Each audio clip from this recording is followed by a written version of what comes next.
বুধবার দিন রাত্রিবেলা থেকে প্রচণ্ড শরীর খারাপ, মানে সারা রাত কাশি, প্রচণ্ড কাশি, মানে তোমাদের বোঝাতে পারবো না মানে যে কী হারে কাশি, কিন্তু সর্দি টর্দি কিচ্ছু নেই।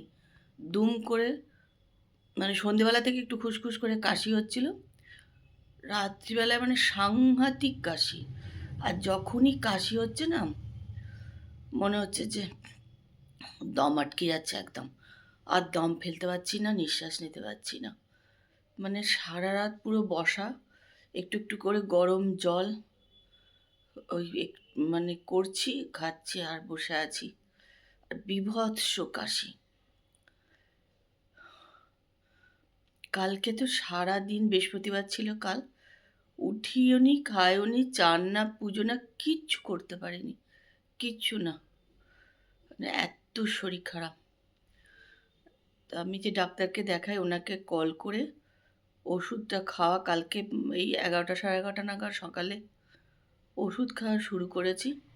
আজকে তো গলা অনেক পরিষ্কার দেখছো, কালকে মানে কথাও বলতে পারিনি, কারো ফোনও অ্যাটেন্ড করতে পারিনি, মানে এরকম হয়ে গেছে শরীর। জানি না কেন এরম দুম করে কাশি হলো। যাক, আজকে অনেকটাই ঠিক আছি, আর না উঠলে নয়, তাই আজকে উঠেই পড়েছি কষ্ট করে।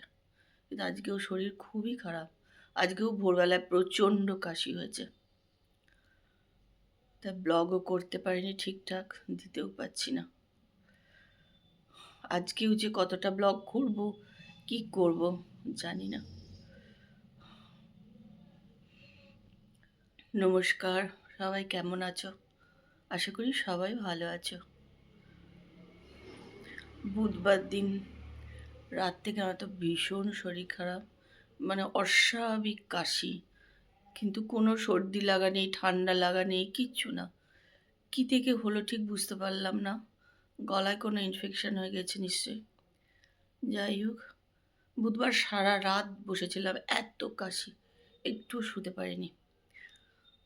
কালকে বৃহস্পতিবার ছিল, সারাদিন আমি উঠতেই পারিনি বিছনা থেকে, না চান, সব থেকে কথা আমি পুজোই করতে পারিনি কালকে আর। তারপরে ডাক্তার ওষুধ কাল সারাদিন খেয়েছি, আজকে একটুখানি তা উঠে বসেছি আর কি।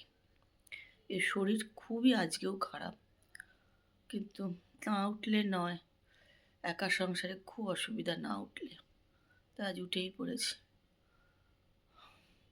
কিন্তু কথা বলতে ভীষণ না কষ্ট হচ্ছে আমার, এই আর কি। ব্লগ তো শুরু করলাম, কতটা করতে পারবো আমি জানি না, দেখি চেষ্টা করব। আমি চান করে নিলাম আজকে, কাল তো চান করতে পারিনি, চান কি কালকে পুজোও করতে পারিনি। চান করে এসে আজকে ওই শুয়ে পড়েছি, শরীর দিচ্ছেই না, কারণ যাবো একটু পুজো করবো।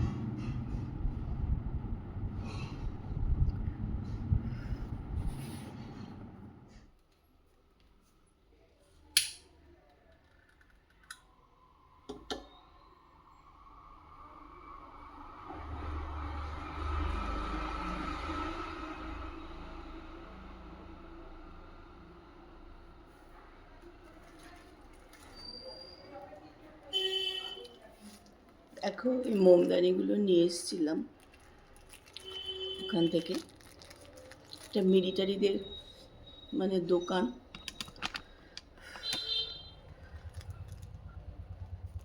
দুটো নিয়ে এসেছিলাম, গিফট করার জন্য নিয়ে এসেছি, ভেতরে মোম দেওয়াই আছে। আজকেও না বেশি কথা বলতে পারছি না, ভীষণ একটা কষ্ট হচ্ছে।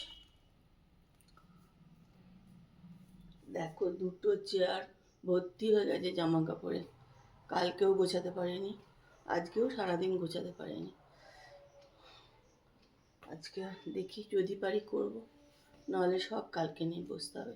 অনেক জামা কাপড় অবশ্যই এখান থেকে ইস্ত্রিতেও যাবে আর কি। একদিন শরীর খারাপ বলেই না পুরো ওলট পালট সব কিছু হয়ে যায়। বুমলা পাশে আমরা এই ছবিটা তুলিয়েছিলাম, মানে বুমলা পাশে কোনো ছবি তুলতে দেয় না মিলিটারিরা, ওরা নিজেরা এই ছবিটা তুলে দিয়েছে। এটা তোমার ইচ্ছা, তুমি তুলতেও পারো নাও পারো।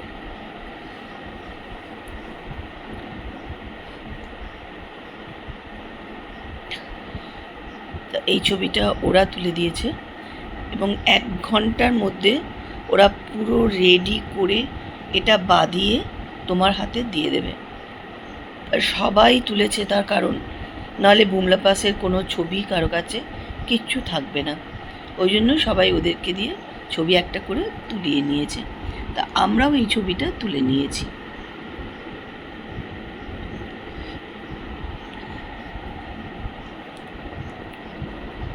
ওরা এটা বাদি টাদি রেডি করে তোমায় দেবে আর 400 টাকা নেবে।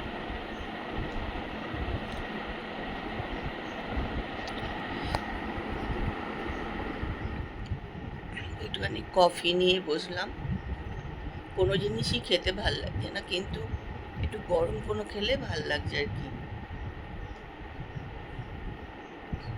তাই একটু কফি নিয়ে বসলাম। কোনো জিনিসের স্বাদই লাগছে না মুখে, খাওয়ার কোনো ইচ্ছাও নেই।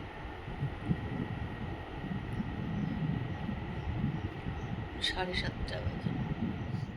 রাত্রে একটু খাবার বার করে নিচ্ছি, গরম করবো। আমি তো রুটি একদম খেতে পাচ্ছি না, একটুখানি চাও গরম করে নেবো। সকালে মিষ্টি করেছিল, অনেক চাও হয়ে গেছে।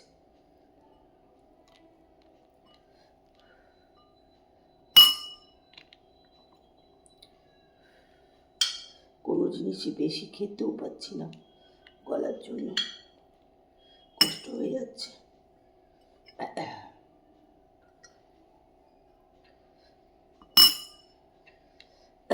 তা আমি কেন একটু চাও গরম করবো, আমি খাবো।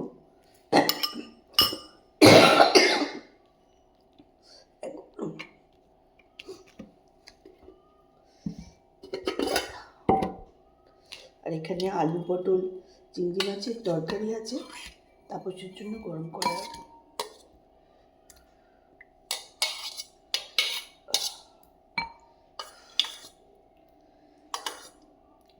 একদিনের কাশিতে একদম প্রচণ্ড শরীর খারাপ হয়ে গেছে আমার, মানে সাংঘাতিকই শরীর খারাপ হয়ে গেছে। চল এবার এগুলো একটু গরম করে নিই।